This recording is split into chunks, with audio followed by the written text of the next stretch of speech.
पौष्टिक का तात्पर्य क्या है? पौष्टिक का जो तात्पर्य होता है पुष्ट करने वाला, हिष्ट पुष्ट, आप सुने होंगे, हिष्ट पुष्ट करने वाला, करने वाला। आप पौष्टिक आहार सुने होंगे, वही पौष्टिक आहार, ध्यान रखिएगा, वही पौष्टिक है। तो पुष्ट करने वाला अर्थात हिष्ट पुष्ट बनाने वाला, वही क्या है? पौष्टिक। पौष्टिक का जो विलोम क्या होता है? अपौष्टिक होता है। और पौष्टिक का तात्पर्य आपने क्या जाना कि पुष्ट करने वाला। अगला शब्द क्या है? पराधीन। पराधीन का विलोम जो होता है स्वाधीन होता है। पराधीन, पराधीन का विलोम क्या है? स्वाधीन है। पराधीन का तात्पर्य क्या होता है? ध्यान रखिएगा, जो दूसरों के अधीन हो, जो दूसरों के अधीन हो, जो दूसरों के अधीन हो, वही क्या है? पराधीन है। पराधीन में ध्यान रखिएगा, पराधीन में अगर आपसे कोई पूछे कौन सा उपसर्ग है, तो पर उपसर्ग है। यह पर उपसर्ग से बना है पराधीन। पर धन आधीन क्या हो गया? पराधीन। ध्यान रखिएगा, पर उपसर्ग है किसमें? पराधीन में पर उपसर्ग है। और पराधीन का तात्पर्य आपने क्या जाना कि दूसरों के अधीन, जो दूसरों के अधीन हो, वही क्या है? पराधीन है। और पराधीन का जो विलोम आपने क्या जाना? स्वाधीन अर्थात स्वतंत्र। इसका तात्पर्य क्या होता है? स्वतंत्र से होता है। क्या होता है? स्वतंत्र। किसका? स्वाधीन का तात्पर्य। अगले शब्द की बात करें, अगला जो शब्द क्या है? प्रफुल्ल। प्रफुल्ल का विलोम प्रफुल्ल का जो विलोम होता है म्लान होता है। तो प्रफुल्ल का तात्पर्य क्या होता है? ध्यान रखिएगा, प्रफुल्ल का जो तात्पर्य होता है विकसित। क्या होता है? विकसित होता है, अथवा फूलों से लदा हुआ, अथवा फूलों से लदा हुआ। जो फूलों से लदा हुआ हो वही प्रफुल्ल है, अथवा खूब खिला हुआ। ध्यान रखिएगा, खूब खिला हुआ अथवा फूलों से लदा हुआ अथवा विकसित, किसका तात्पर्य होता है? तो प्रफुल्ल का तात्पर्य होता है। अब बात करें प्रफुल्ल का जो विलोम होता है, क्या होता है? म्लान होता है। इसका तात्पर्य क्या होता है? कुम्हलाया हुआ अथवा मलिन। ध्यान रखिएगा, म्लान का अर्थ क्या होता है? मलिन से होता है अथवा कुम्हलाया हुआ। आपने जाना प्रफुल्ल का विलोम क्या है? म्लान है। अगला शब्द क्या है? प्रशांत। और प्रफुल्ल में एक चीज आपको बता दें, प्रफुल्ल में कौन सा उपसर्ग है? अर्थात प्रफुल्ल में उपसर्ग क्या है? तो प्रफुल्ल में प्रा उपसर्ग है। प्रा उपसर्ग से ही प्रफुल्ल बना है। ध्यान रखिएगा, प्रा उपसर्ग से प्रफुल्ल है। और पराधीन में कौन सा उपसर्ग है? तो पर उपसर्ग है। ध्यान रखिएगा, पराधीन में पर उपसर्ग है। अगला शब्द क्या है? प्रशांत। तो सबसे पहले प्रशांत की बात करें तो प्रशांत में आप ध्यान रखिएगा प्रा उपसर्ग है। क्या है? प्रा उपसर्ग से ही प्रशांत बना है। और बात करें प्रशांत का अर्थ क्या होता है? प्रशांत का जो अर्थ होता है स्थिर होता है। प्रशांत का अर्थ क्या है? स्थिर से है अथवा शांत से है। प्रशांत का अर्थ क्या हो गया? स्थिर, स्थिर अथवा शांत। जबकि इसका अब बात करें इसके विलोम की, तो प्रशांत का विलोम क्या है? उद्भ्रांत। उद्भ्रांत का तात्पर्य क्या है? अस्थिर से है। उद्भ्रांत का तात्पर्य किससे है? अस्थिर अथवा भ्रम में पड़ा हुआ। जो भ्रम में पड़ा हुआ है वही क्या है? उद्भ्रांत है अथवा अस्थिर है। तो आपने प्रशांत का तात्पर्य किससे जाना? स्थिर से जाना। प्रशांत का तात्पर्य किससे है? स्थिर से। और उद्भ्रांत का तात्पर्य अस्थिर से है। तो प्रशांत का जो विलोम क्या है? उद्भ्रांत है। अगला शब्द क्या है? प्रतिकूल। प्रतिकूल का विलोम क्या है? अनुकूल। प्रतिकूल का विलोम क्या है? अनुकूल है। अगला शब्द क्या है? प्रास्फुटन। प्रास्फुटन, इसका जो विलोम होता है मुकुलन होता है। प्रास्फुटन का विलोम क्या है? मुकुलन है। प्रास्फुटन का जो तात्पर्य क्या होता है? ध्यान रखिएगा, प्रास्फुटन का जो तात्पर्य होता है खिला हुआ। इसका जो तात्पर्य क्या होता है? खिला हुआ अथवा खिलना। क्या होता है? खिलना अथवा व्यक्त होना अथवा प्रकट होना। तो प्रास्फुटन का तात्पर्य क्या है? खिलना है। और मुकुलन का अर्थ क्या होता है? इसका मुकुलन क्या है? इसका विलोम है। एक बार फटाफट रिवीजन करें, किसका विलोम शब्द का? पौष्टिक का विलोम अपौष्टिक, पराधीन का विलोम स्वाधीन है, प्रफुल्ल का विलोम म्लान है, प्रशांत का विलोम उद्भ्रांत, प्रतिकूल का विलोम अनुकूल और प्रास्फुटन का विलोम क्या है? मुकुलन है। बात करें पराधीन में कौन सा उपसर्ग है? तो पर उपसर्ग है। प्रफुल्ल में कौन सा उपसर्ग है? तो प्र उपसर्ग है। प्रशांत में कौन सा उपसर्ग है? तो प्रा उपसर्ग है। तो ध्यान रखिएगा। और प्रतिकूल का विलोम अनुकूल और प्रास्फुटन का विलोम मुकुलन है। नेक्स्ट टॉपिक की बात करें, जो नेक्स्ट टॉपिक क्या है? वर्तनी शुद्ध है। वर्तनी शुद्ध में ध्यान रखिएगा, पहले अशुद्ध शब्द, उसके बाद आपके साथ शुद्ध शब्द डिस्कस किया जाता है। तो अशुद्ध शब्द में बात करें, पहला शब्द क्या है? नाराज। नाराज शब्द क्या है? अशुद्ध है, जबकि शुद्ध शब्द क्या होता है? नाराज। नाराज शब्द क्या है? शुद्ध होता है। अगला शब्द है नारी। नारी शब्द अशुद्ध है, जबकि इसका शुद्ध शब्द क्या होता है? नारी। नारी शब्द का शुद्ध शब्द क्या होता है? नारी होता है। नेक्स्ट शब्द की बात करें, निरोग। निरोग का जो शुद्ध शब्द होता है निरोग। निरोग शब्द का शुद्ध शब्द क्या होता है? निरोग। निरोग कैसे बना है? निधन रोग। ध्यान रखिएगा, निधन रोग क्या होता है? निरोग होता है। अगला शब्द क्या है? पतित। पतित शब्द का शुद्ध शब्द क्या होता है? पतित होता है। पतित शब्द का शुद्ध शब्द क्या होता है? पतित होता है। ध्यान रखिएगा, पतित। पतित शब्द शुद्ध है निरोग, नारी और नाराज। पुष्पावली। पुष्पावली शब्द क्या है? शुद्ध शब्द है। प्रेयसी। प्रेयसी शब्द क्या है? शुद्ध है। और प्रदर्शनी शब्द क्या है? शुद्ध है। आपके साथ शुद्ध शब्द अगेन रिपीट किया जाए, नाराज, नारी, नीरोग, पतित, पुष्पावली, प्रेयसी, प्रदर्शनी। प्रदर्शनी ध्यान रखिएगा, प्रदर्शनी, प्रेयसी, पुष्पावली, पतित, नीरोग, नारी और नाराज। नाराज ना होकर क्या होता है? नाराज। ध्यान रखिएगा, नाराज। नाराज अर्थात जो आपसे रूठ जाए वही क्या है? नाराज है। तो नाराज, नारी, नीरोग, पतित, पुष्पावली, प्रेयसी, प्रदर्शनी क्या है? शुद्ध शब्द है। नेक्स्ट टॉपिक की बात करें, नेक्स्ट टॉपिक क्या है? अनेक शब्दों के एक शब्द, जिसे आप वाक्यांश के लिए एक शब्द के नाम से भी जानते हैं। पहला शब्द क्या है? आसूर्य पश्चिम। आसूर्यम पश्चा। आसूर्यम पश्चा अथवा आसूर्य पश्चा। ध्यान रखिएगा, यह हिंदी का शब्द है और यह क्या है? आसूर्यम पश्चा किसका शब्द है? तो संस्कृत का शब्द है। ध्यान रखिएगा, और दोनों ही क्या है? शुद्ध शब्द है, मतलब शुद्ध हैं। तो अगर आपको लिखा मिले आसूर्यम पश्चा अथवा आसूर्य पश्चा, ध्यान रखिएगा दोनों ही क्या है? सही है। और इसका तात्पर्य क्या होता है? जो स्त्री सूर्य भी ना देख सके, जो स्त्री सूर्य भी ना देख सके, उसे ही कहा जाता है आसूर्य पश्चा अथवा आसूर्यम पश्चा।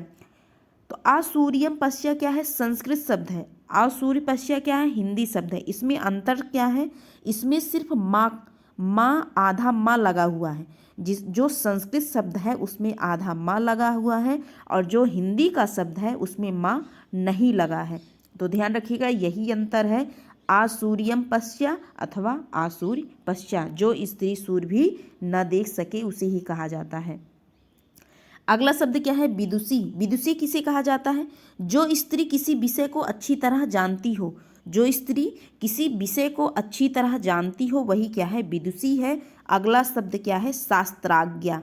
शास्त्राज्ञा क्या है? जो स्त्री शास्त्र की ज्ञाता हो, यहाँ ज्ञाता होगा, जो स्त्री शास्त्र की ज्ञाता हो उसे ही शास्त्राज्ञा कहा जाता है।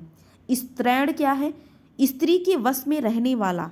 स्त्री के वश में रहने वाला कौन है? स्त्रैण है। ध्यान रखिएगा, स्त्रैण शब्द का तात्पर्य स्त्री के वश में रहने वाला स्त्रैण। अगला शब्द क्या है? दुर्निवार। दुर्निवार क्या है? जो जल्दी रोका या हटाया ना जा सके। कोई भी चीज़ हो जिसे आप जल्दी रोक ना सके अथवा उसे हटा ना सके, वह उसे ही क्या कहा गया? दुर्निवार। दुर्निवार ध्यान रखिएगा, अथवा दुर्निवार्य क्या होता है? दुर्निवार अथवा दुर्निवार्य, इसका तात्पर्य क्या होता है? जो जल्दी रोका या हटाया ना जा सके। अगला शब्द क्या है? संविदा। संविदा आप सुनते होंगे, वही संविदा कुछ खास शर्तों पर किसी कार्य को करने का समझौता। कुछ खास शर्तों पर, कोई शर्त हो उस पे कार्य करने के लिए जो समझौता अथवा एग्रीमेंट साइन किया जाता है वही क्या है, संविदा है। अगला शब्द क्या है, प्रत्याशित। उसी से रिलेट क्या है, अप्रत्याशित। जो प्रत्याशित शब्द का तात्पर्य है जिसकी पहले से कोई आशा हो उसे ही प्रत्याशित कहा जाता है। उसके नीचे क्या है, अप्रत्याशित। आ का तात्पर्य क्या है, नहीं से है, और प्रत्याशित शब्द का तात्पर्य आपने क्या जाना, जिसकी पहले से कोई आशा हो। तो अप्रत्याशित का तात्पर्य क्या हो जाएगा, जिसकी पहले से कोई आशा ना हो। जिसकी पहले से कोई आशा ना हो वही क्या है, अप्रत्याशित है। एक बार अगेन रिपीट किया जाए, विदुषी शब्द का तात्पर्य जो स्त्री किसी विषय को अच्छी तरह जानती हो वही विदुषी है। शास्त्राज्ञ क्या है, जो स्त्री शास्त्र की ज्ञाता हो उसे ही शास्त्राज्ञ कहा जाता है। शास्त्राज्ञ किसे कहा जाता है, जो स्त्री शास्त्र की ज्ञाता हो। स्त्रैण क्या है, स्त्री के वश में रहने वाला स्त्रैण कहलाता है। दुर्निवार अथवा दुर्निवार्य, जो जल्दी रोका या हटाया न जा सके। संविदा क्या है, कुछ खास शर्तों पर किसी कार्य को करने का समझौता संविदा है। प्रत्याशित क्या है, जिसकी पहले से कोई आशा हो वही प्रत्याशित है। अप्रत्याशित क्या है, जिसकी पहले से कोई आशा न हो। नेक्स्ट टॉपिक क्या है, तद्भव एवं तत्सम। तद्भव एवं तत्सम शब्द सुनने के बाद आपके दिमाग में क्या होना चाहिए कि तद्भव शब्द का तात्पर्य हिंदी रूप और तत्सम शब्द का तात्पर्य क्या होता है, संस्कृत रूप। ध्यान रखिएगा, पहले आपके साथ तद्भव, उसके बाद तत्सम शब्द डिस्कस किया जाता है। तो पहला शब्द क्या है, पहला शब्द है जोन। जोन शब्द का तत्सम रूप क्या होता है, ज्योत्सना। अब आप ज्योत्सना शब्द सुनने के बाद आपके दिमाग में क्या होना चाहिए, ज्योत्सना शब्द, यही शब्द शुद्ध है। वर्तनी की दृष्टि से यही शब्द शुद्ध लिखा गया है, और यही शब्द क्या होता है, ध्यान रखिएगा, इसका जो पर्यायवाची या किसका पर्यायवाची है, तो चांदनी आप जानते होंगे। चांदनी शब्द का पर्यायवाची क्या होता है, ज्योत्सना होता है। चांदनी शब्द का पर्यायवाची क्या होता है, ज्योत्सना होता है। और यही ज्योत्सना शब्द क्या है, तत्सम रूप है, जबकि इसका तद्भव क्या होता है, जोन होता है। जोन शब्द किसका तत्सम है, जोन शब्द किसका तद्भव है, तो ज्योत्सना शब्द का तद्भव जोन होता है। एक बार आइए रिपीट कर लें, चांदनी का पर्यायवाची। चांदनी का पर्यायवाची क्या होता है, रिपीट कीजिए, कौमुदी होता है, ज्योत्सना होता है, चंद्रिका और चंद्रकला। चांदनी शब्द का जो पर्यायवाची क्या है, कौमुदी है, ज्योत्सना है, चंद्रकला, चंद्रिका। किसका पर्यायवाची, तो चांदनी का पर्यायवाची। आपने यहाँ क्या जाना, ज्योत्सना शब्द से आपने जाना कि यही शब्द शुद्ध है, और आपने जाना यही शब्द तत्सम है, और आपने जाना कि यही शब्द किसका पर्यायवाची है, तो चांदनी का पर्यायवाची है। और इसी शब्द का जो तद्भव क्या होता है, जोन होता है। जोन शब्द इसी ज्योत्सना का क्या है, तद्भव है। अगले शब्द की बात करें, अगला शब्द क्या है, सेठ। सेठ आप जानते हैं, तो सेठ शब्द का तत्सम क्या होता है, श्रेष्ठी होता है। ध्यान रखिएगा, सेठ शब्द तद्भव है, जबकि इसका तत्सम क्या होता है, श्रेष्ठी होता है। अगला शब्द क्या है, परख। परख शब्द क्या है, तद्भव है, किसका तद्भव है, तो परीक्षा शब्द का तद्भव होता है। परीक्षा आप जानते हैं, एग्जाम वही परीक्षा, ध्यान रखिएगा। तो परीक्षा शब्द तत्सम शब्द है, जो परीक्षा है यह परीक्षा शब्द क्या है, तत्सम शब्द है। वर्तनी की दृष्टि से यही परीक्षा क्या है, शुद्ध भी है, और इसका तद्भव रूप क्या होता है, परख होता है। अगला शब्द क्या है, अखरोट। अखरोट शब्द का तत्सम रूप क्या होता है, अछोट होता है। अछोट किसका तत्सम रूप है, तो अखरोट का तद्भव रूप है। अखरोट शब्द तद्भव है, जबकि इसका तत्सम रूप क्या होता है, अछूट होता है। अगला शब्द क्या है, महुआ। महुआ आप जानते हैं, वही महुआ तद्भव है, जबकि इसका तत्सम क्या होता है, मधुक होता है। मधुक, ध्यान रखिएगा, मधुक शब्द किसका तत्सम है, तो महुआ का तत्सम है। अगला शब्द क्या है, महुआ खाया जाता है, और इसका बारी भी बनती है, तो ध्यान रखिएगा, महुआ का बारी अच्छा भी लगता है। तो यही महुआ है, महुआ शब्द तद्भव है, जबकि इसका तत्सम क्या होता है, मधुक होता है। मधुक शब्द किसका तत्सम है, तो महुआ का तत्सम है। अगला शब्द क्या है, ईख। ईख आप जानते हैं, गन्ना। ईख, गन्ना इस समय गन्ना का सीजन भी है, गुड़ भी बनाया जा रहा है, तो वही गन्ना है। तो ईख शब्द का तत्सम क्या है, इच्छु है। ध्यान रखिएगा, ईख शब्द का तत्सम क्या है, इच्छु है, और इच्छु किसका तत्सम है, तो ईख का है। अगला शब्द क्या है, छाछ। छाछ आप जानते हैं मट्ठा, मट्ठा का बनता है, दही से छाछ बनाया जाता है। तो छाछ शब्द क्या है, तद्भव है, जबकि इसका तत्सम क्या होता है, छच्छिका होता है। छच्छिका शब्द किसका तत्सम है, तो किसका तत्सम है, तो छाछ का तत्सम है, और छाछ क्या है, तद्भव है। एक बार फटाफट रिवीजन करें। जोन शब्द का तत्सम ज्योत्सना, सेठ का श्रेष्ठी, परख का परीक्षा होता है, अखरोट का अछोट होता है, महुआ का मधुक होता है, ईख का इच्छु, और छाछ का छच्छिका। अब एक बार आपसे पूछें, आपके दिमाग में क्या यह बातें आपके दिमाग में गई कि नहीं। अब एक बार आपका तुरंत करंटली टेस्ट। अब आपसे हम जितना बोल रहे हैं आप फटाफट उसका आप अपने मन में उसका तत्सम बताएंगे। अगर हमने तद्भव पूछा आप तत्सम बताएंगे, अगर तत्सम पूछा आप उसका तद्भव बताएंगे। तो पहला शब्द क्या है, परीक्षा। परीक्षा कैसा शब्द है आप बताइएगा। परीक्षा शब्द कैसा है, तो परीक्षा शब्द क्या है, तत्सम है, इसका तद्भव क्या होता है, परख होता है। अगला शब्द की बात करें, अगला शब्द है सेठ। सेठ शब्द कैसा है, तो तद्भव है, इसका तत्सम क्या होता है, श्रेष्ठी होता है। अगले शब्द की बात करें, अगला शब्द क्या है, मधुक। आप बताइए मधुक शब्द कैसा है, तो मधुक शब्द क्या हो, मधुक शब्द सुनने के बाद दिमाग में होना चाहिए यह शब्द क्या है, तत्सम है, उसका तद्भव क्या होता है, महुआ होता है। अगले शब्द की बात करें, अगला शब्द क्या है, ईख।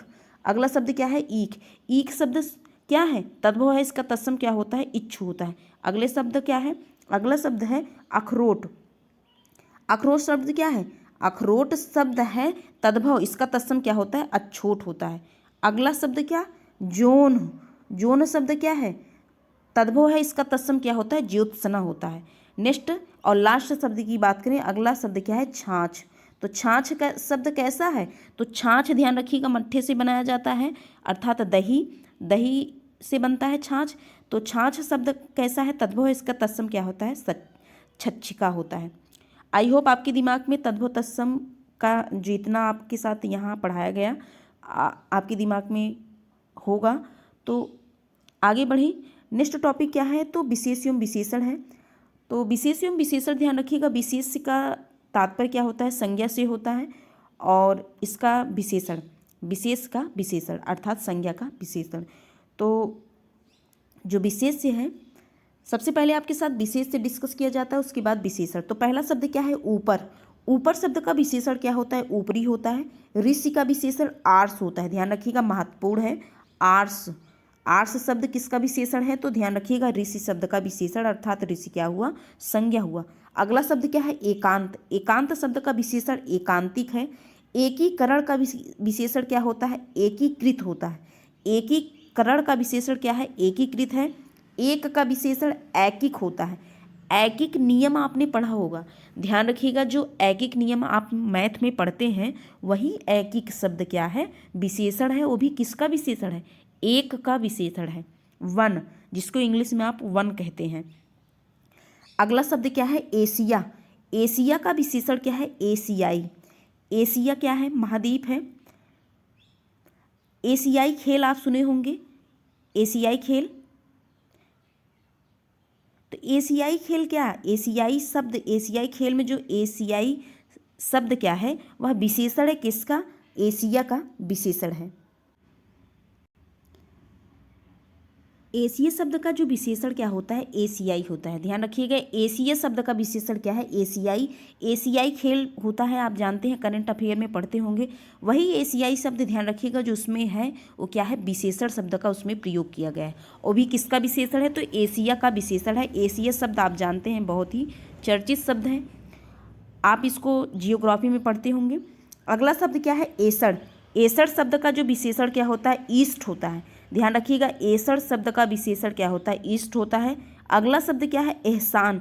एहसान शब्द ध्यान रखिएगा, एहसान क्या है, एहसान शब्द किसका विशेषण है, इसका विशेषण क्या होता है, एहसानमंद होता है। अगर कोई आपके ऊपर क्या उपकार कर दे, एहसान कर दे, आप कहते हैं, वही एहसान शब्द क्या है, विशेष है, संज्ञा है, जबकि इसका विशेषण क्या होता है, एहसानमंद होता है। एक बार फटाफट रिवीजन करें। ऊपर शब्द का ऊपरी हो गया, ऋष का आर्ष, एकांत का विशेषण एकांतिक, एकीकरण का विशेषण एकीकृत, एक का विशेषण ऐकिक, एशिया का विशेषण एशियाई, एसड़, ईस्ट, एहसान का एहसानमंद। अगर आपसे पूछें कि एकीकरण कैसा शब्द है, एकीकरण कैसा शब्द है, विशेष है कि विशेषण है? तो आप बताएंगे एकीकरण कैसा शब्द है? तो विशेष है, संज्ञा है, जबकि इसका विशेषण क्या होता है? एकीकृत होता है।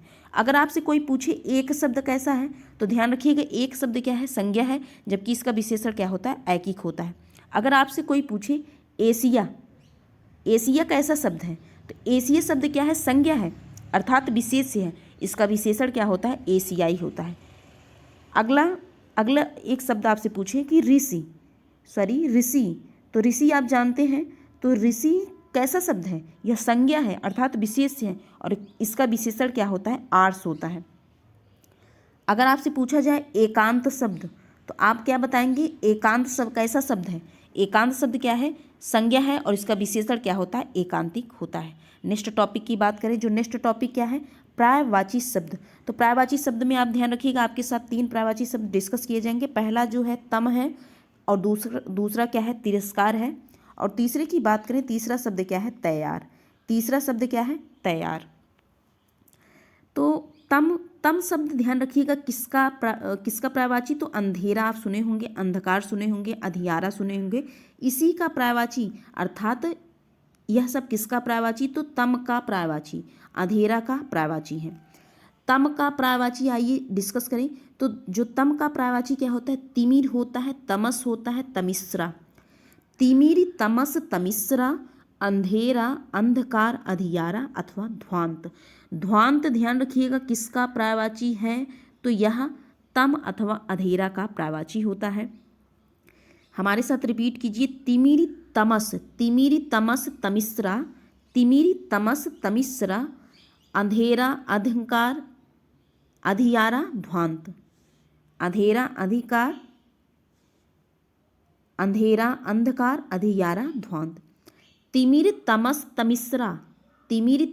तमिश्रा, अंधेरा, अंधकार, अधियारा, ध्वांत किसका पर्यायवाची है? तो तम का पर्यायवाची है। अगले शब्द की बात करें, अगला शब्द क्या है? तिरस्कार। तिरस्कार आप जानते हैं, अवहेलना, जो अपमान होता है, निरादर होता है, और बेइज्जती, ये सब किसकी पर्यायवाची? तो तिरस्कार की पर्यायवाची। तिरस्कार शब्द आप जानते हैं, ध्यान रखिएगा उपेक्षा, यह शब्द उपेक्षा, अपेक्षा का पर्यायवाची, अपेक्षा का विलोम है। अपेक्षा शब्द का विलोम क्या होता है? उपेक्षा होता है।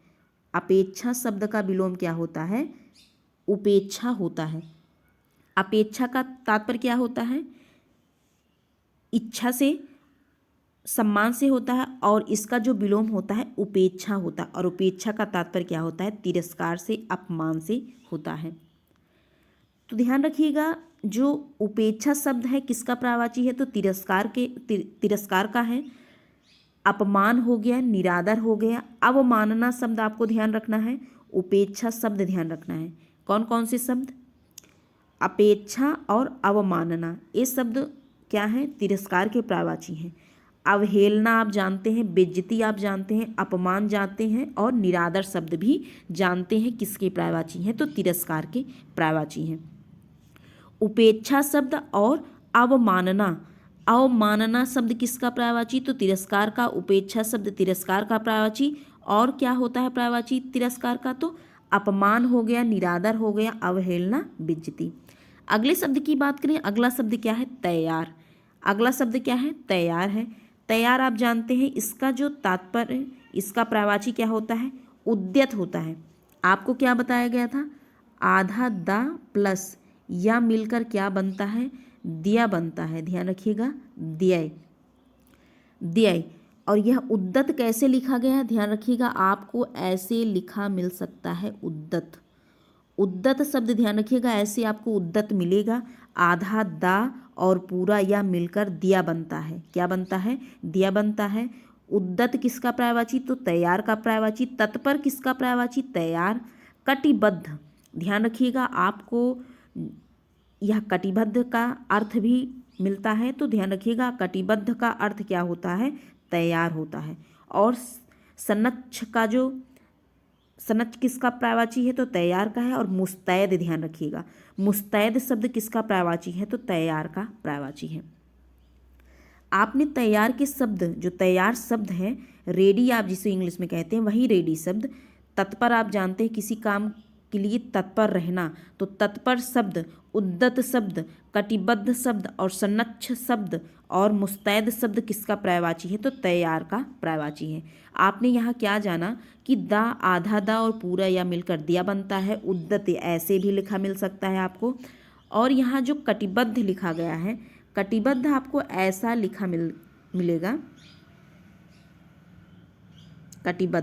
कटिबद्ध आपको ऐसा लिखा मिलेगा क्योंकि आधा दा और पूरा धा से क्या बनता है? द्या बनता है। तो कटिबद्ध धा बनता है। तो यही कटिबद्ध है। और सनच्छ किसका पर्यायवाची है? तो तैयार का पर्यायवाची है। तैयार के पर्यायवाची में आपने क्या जाना? तत्पर जाना, तत्पर जाना, उद्यत जाना, कटिबद्ध जाना। क्योंकि सेना, जो आपको यह शब्द अगर याद होगा कि आपके साथ समश्रुत भिन्नार्थक शब्द में कटिबद्ध शब्द डिस्कस किया गया था। तो कटिबद्ध शब्द का तात्पर्य आपसे कहाँ से रिलेट करवाया गया था? जब सेना, जो सीमा पर सेना लगी होती हैं, वो लोग क्या होते हैं? हमेशा हमेशा क्या रहते हैं? कटिबद्ध रहते हैं, अर्थात हमेशा तत्पर रहते हैं, तैयार रहते हैं लड़ने के लिए। वहीं से आप इस पर्यायवाची को रिलेट करिएगा कि जो सेनाएं होती हैं वो सीमा